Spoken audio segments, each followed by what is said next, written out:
That a council member who couldn't make the meeting tonight, would seem to have been dead set against weddings. But when the mayor and I brought back the colleagues letter that eventually got approved, that said let's get these things back on the docket.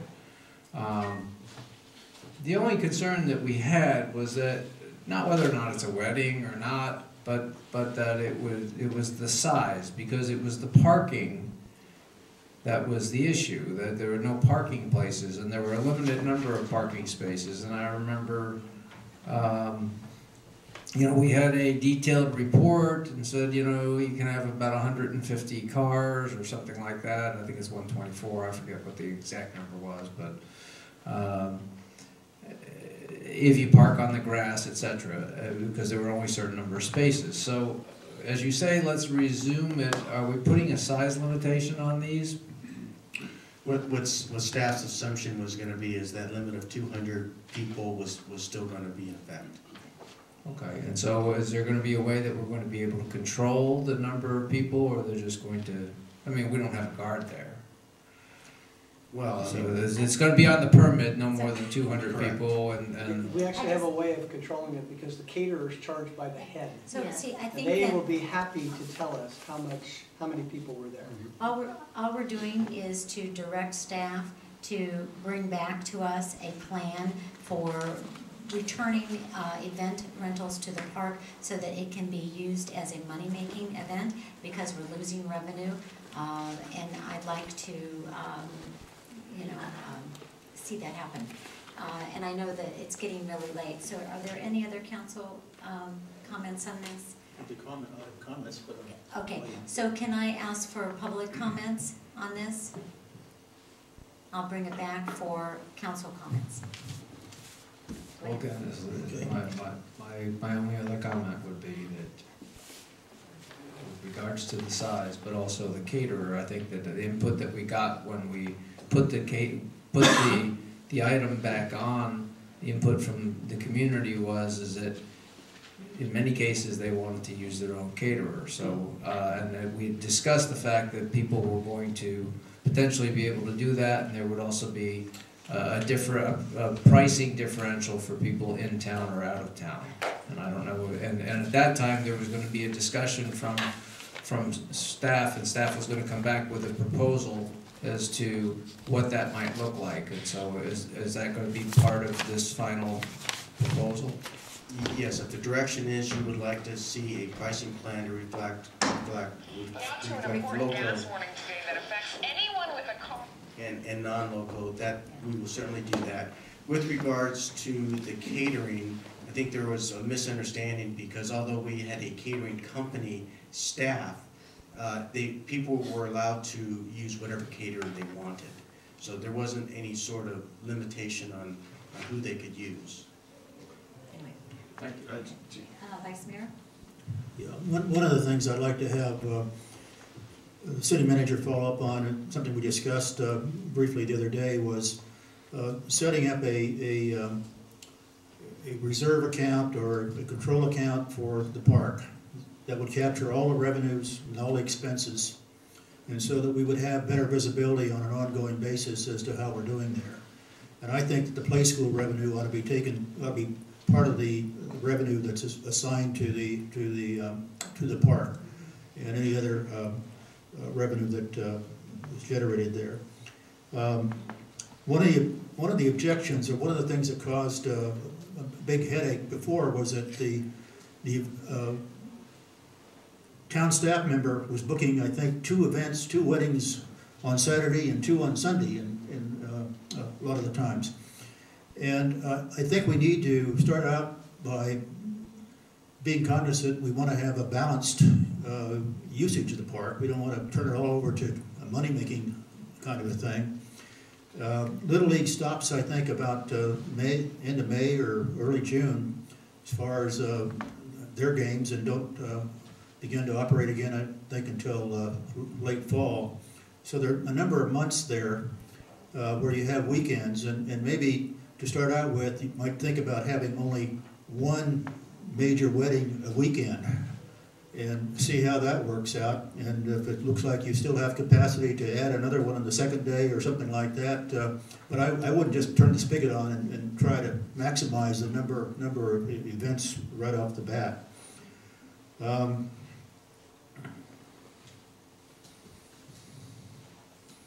in favor of using a third party to manage the process for you. Councilmember Wiest? Briefly, to echo the concerns that have been related to parking, I think that monitoring the caterer is one thing, but I think that if a wedding party is greater than 150, that we should already put our alarm bell on and maybe have a valet option, because on the weekends we have a ton of public parking right outside our door here, and if we create a valet option in the contract, we could reduce the potential overflow in the park, and therefore we're accommodating, we don't have to police the catering services, and therefore if you were anywhere near 150, you are required to have a valet option, which the overflow will consist of, your local. Good idea. Yeah, I mean, we have to be cognizant that any event coordinator is going to be looking at, head count and how to, make this work on a business model. So it's got to work for the event coordinator, it's got to work for us.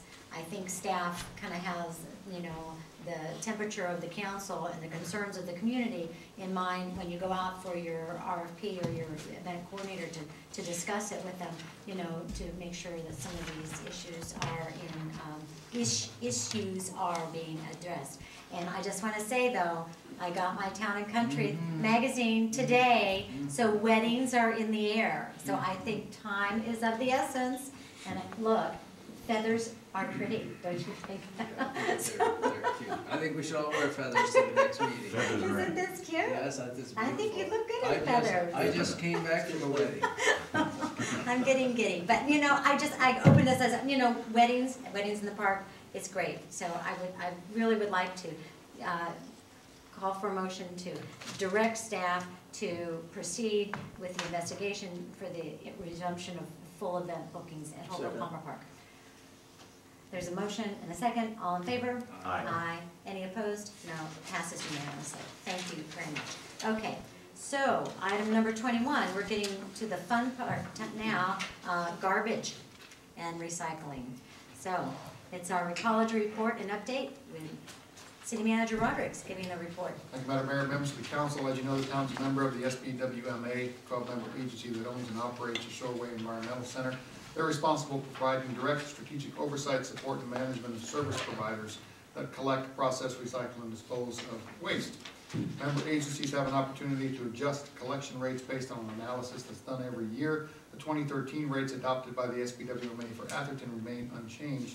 And while the 2013 projected revenues cover the projected requirements, it's recommended that the town continue to collect at the current rate levels. The communities of Burlingame, Foster City, Hillsborough, and Menlo Park are similarly impacted and did not increase rates. However, despite the static rates, it's important to call attention to the issue of green cart collection and costing methodologies. In Atherton, the collection of green carts is somewhat subsidized to a degree, allowing the property owner to subscribe for a growing number of green carts without an increase in cost. Refuse collection services are trending toward actual cost methodologies as the recovery for recyclables balances out against disposal cost, and disposal shrinks as a percentage of total service. In this way, in the future, as agencies consider cost methodologies, users utilizing extra services, such as additional organics carts, will be charged accordingly, and collection costs will begin to mirror actual costs for collections on cart size. The overall cost of providing services applies to all types of services, irrespective of what color the cart is. In the beginning, as agencies sought to comply with diversion requirements of AB 939, the cost of blue and green carts was significantly reduced to encourage their use. Over time, that's changed. Cart migration has occurred to blue and green carts. Their usage has increased, but a continued subsidy of these services under the current cost models is unsustainable.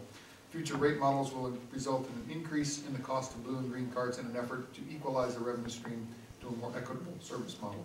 Further rate review by the town will focus on this. And the town subcommittee on this issue, Vice Mayor Carlson and Councilmember Whitmer, may have some additional comments on this topic. Concludes the staff report. Exactly.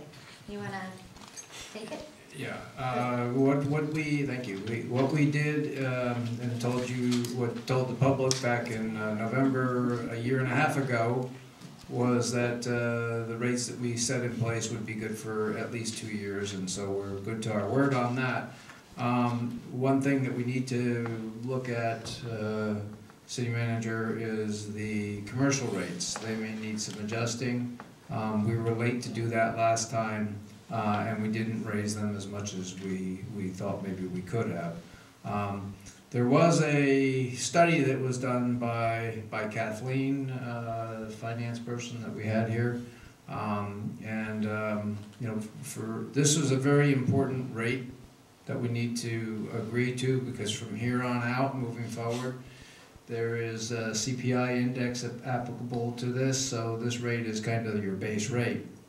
And so I really would like to go over the detail. I did speak with our finance director back in November and said, did you get the data? He told me yes, but that you were going to look at it and you would be releasing it. So I really don't have any additional comments on it until I can see the data. So if you could give us a date as to when Jerry and I could see the model and go through it and give you our comments, we would be more than, I'm sure I can't speak for Jerry, but I'd be more than happy to give you the input at that time. But I don't have the data. Out of his seat. He can't wait until Well, I know he loves to go over that. So, but I'd like to see the data, and I'd like to take another look at the commercial rates, and rightfully so. You know, I don't think we need to do anything with the green rates at this point in time, but they're the first thing we should look at as we move forward. And once I see the model, I'll go through the migration information that I've already collected from them and give you my 2 cents on it. Yeah, if I can just add, I've downloaded the data, and I'll set up a time with George, and we'll set up a time to meet with you all so we can go over it. It's a lot of data on the rates and everything, so it's a lot of information from other jurisdictions and how we come about with rates and stuff. So It can't be much more than what we had to dig through to start with, because it was, you know, all the data was just garbage when we first started. I mean, it was a mess. No pun Yeah. intended. Well, actually, You did intend that, didn't you? I did. He did. I guess I agree with you, Bill, except I would like to have a discussion when we do meet about the green cards and see if we ought to be proposing something different there in the near future. Well, let's look at the, you know, I've got that migration now, so I just have to put it all together, and I'd like to see what of course, the agency puts together as well, so. Good. Thanks. So do we have any public comment on this? Oh, don't everybody jump up, oh my gosh. Waiting for this. Been waiting for the garbage for a while. I just wanted to ask for one clarification. The report says that there's no increase for increased number of carts. My understanding is you get 2 carts included in the basic rate. Every cart beyond that costs $6 more per month. Up to a point, and then it's $10. Yeah, That's and correct. originally it was going to, as I recall, be $10 for all of them, and there was such a uproar from the citizenry that it was reduced Well, we to looked at, 6. you may remember, we looked at a Pareto of how many carts each person had, and we tried to draw an inflection point of really the majority of the people were covered by one rate, and then there were some people that were really, I wouldn't say abusive, but they had 20 and 30 carts, and we thought that they should pay a higher rate. They still do. Yes, I know. Their money seems to be no object for But some. what they're paying is about half of what it's costing the town. This says there's no increased cost. Yeah, that's right. It's costing about $20 a green cart to A line of dump funding those. is required for a growing number of green cards without an increase in cost. Mine will be very quickly. I want to thank Bill for using the expression Pareto. I'm impressed. But second, Bill, what is the commercial? I didn't think we had any businesses in Atherton. The commercial rates cover the schools, which the schools can opt out, and many of them have, but also the Circus Club, and there's 1 or 2 other. Well, the water, Right, the water, yeah, okay. Okay, I just didn't know what that applied to. Yep, right. Thank you. Yeah, sure. And we want to, you know, get our pound of flesh from that. Any other members of the public would like to speak on the garbage issue? Okay, There's I'd like to bring it back and, Really nothing more we need to do with no, this. well, I just want to encourage our ad hoc committee to meet with finance as soon as possible. Oh, they're a standing committee, a subcommittee, they're a subcommittee. They're standing. Okay, So, fine. currently sitting, but whenever George and, That was misused. Whatever, let's go ahead. That was misused, and ad hoc is only when the mayor appoints somebody for a temporary one-time deal. Oh, okay, all right, no, you guys are not one time. Put this. Okay, all right. Item number 22 is the approval of request for proposal for a new town phone system. Oh my goodness, do we need this? So, City Manager Roderick, would you like to present the report? Thank you, Madam Mayor, members of the council. The town's phone system is based on an older NEC platform, and it's currently reached its useful life, so we're looking at upgrading that system in some way, cognizant of the fact that we will eventually be potentially moving into a new town center facility. Multiple design scenarios were identified for upgrading it, replacing it entirely with a VoIP option. We settled on an upgrade using our existing Cat3 cabling as the basic infrastructure, and then using alternative technology to expand that a bit, so that can be moved to the new facility. The fiscal differences, well, the fiscal cost for the option 4 is about $62,000 to $74,000, the option that's recommended. Implementation timeline is in the report, and the current year budget includes an allocation of $60,000 for the phone system. But because the work would potentially bridge over current and future fiscal years, we may need to come back for a budget amendment if necessary, if it does it in the current fiscal year. But if it bridges, then we just re-budget for the difference in the next fiscal year. It's recommended that you approve the RFP with Comstrat, so allowing us to move forward. But I'd like to add one caveat. Talked with Councilmember Widmer about his expertise in this particular area, and if the council approves the RFP this evening, we'd be happy to sit down with Councilmember Widmer and talk through some additional options that we may or may not have considered as we looked at this, without slowing down the timeline for implementation. We'd like to get his expertise on the table.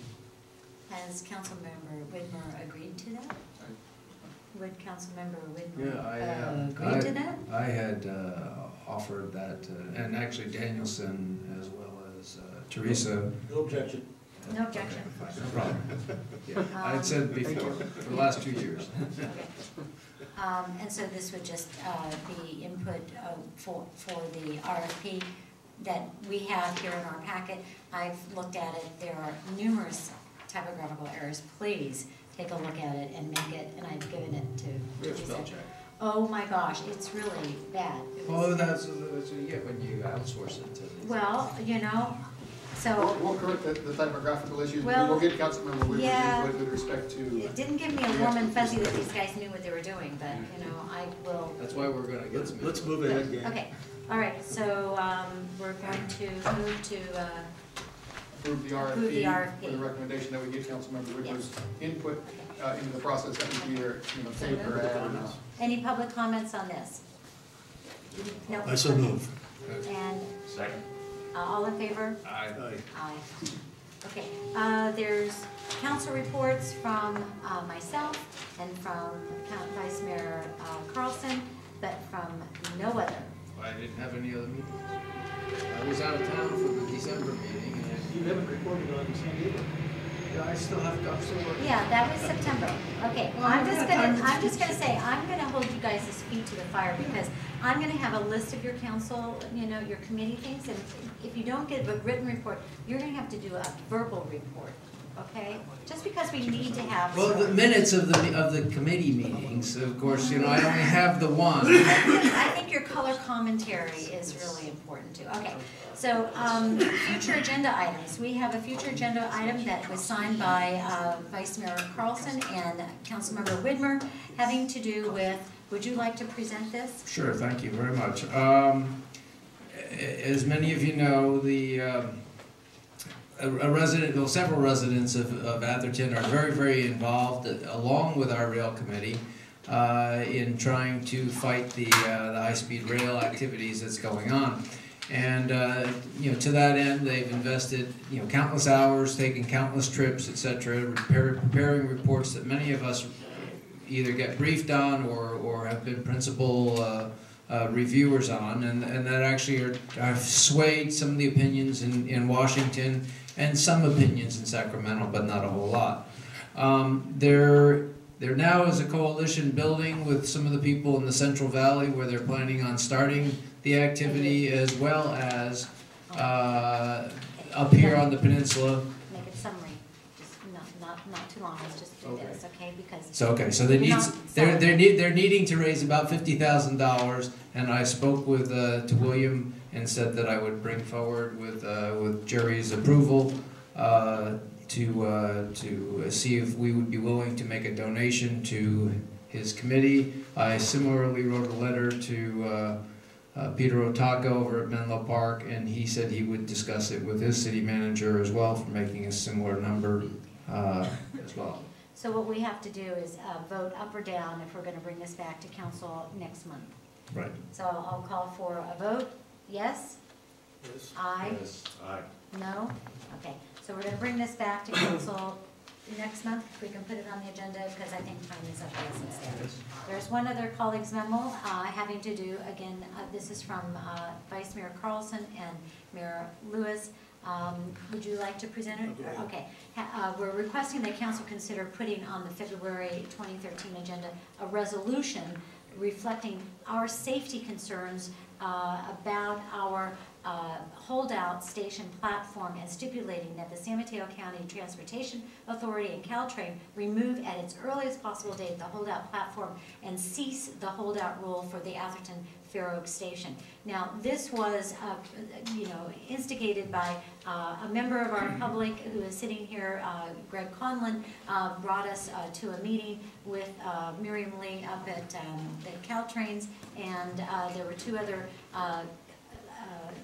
electeds from cities South San Francisco and from Burlingame, who also have holdout stations. And so our resolution would also support their removal, but stipulating that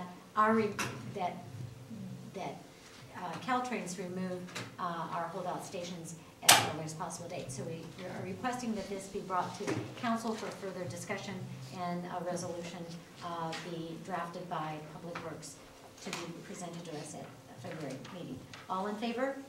Aye. Opposed? Okay. So we have two future council agendas. Okay. Is there any public? I'm going to open the floor for public comments one last time. Oh, we have a public comment one last time. You're holding us up. You should be in bed, Greg. I know, 30 seconds. Okay. I just encourage you to put the item on the agenda next time. I guess you voted for it, so it's going to be there. And it's a safety issue, and the other two cities are just as concerned, if not more so, than we are. Thank you, Greg, for your help in that. Okay, I'll call for a motion to adjourn. So moved. Second? All right, let's adjourn. You didn't send any